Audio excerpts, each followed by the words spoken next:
ومن يرغب عن ملة إبراهيم إلا من سفي نفسه ولقد استفيناه في الدنيا وإنه في الآخرة لمن الصالحين إذ قال له ربه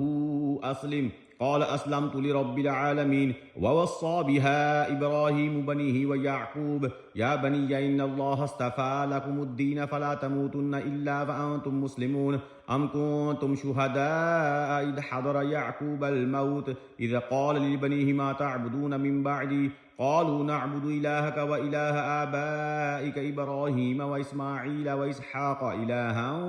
واحد ونحن له مسلمون تلك أمة قد خلت لها ما كسبت ولكم ما كسبتم ولا تسألون عما كانوا يعملون وقالوا كونوا هودا أو نصارى تهتدوا قل بل ملة إبراهيم حنيفا وما كان من المشركين قولوا آمنا بالله وما أنزل إلينا وما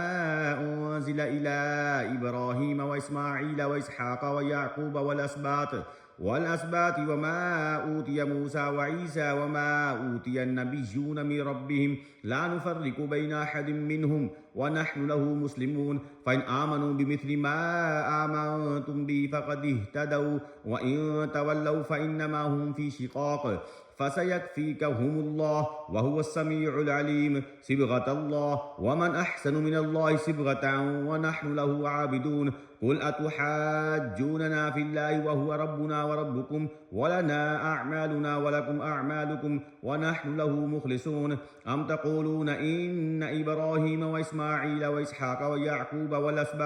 والأسباط وكانوا هودا أو نصارى قل أنتم أعلم أم الله ومن أظلم ممن كتب شهادة عنده من الله وما الله بغافل عما تعملون تلك أمة قد خلت لها ما كسبت ولكم ما كسبتم ولا تسألون عما كانوا يعملون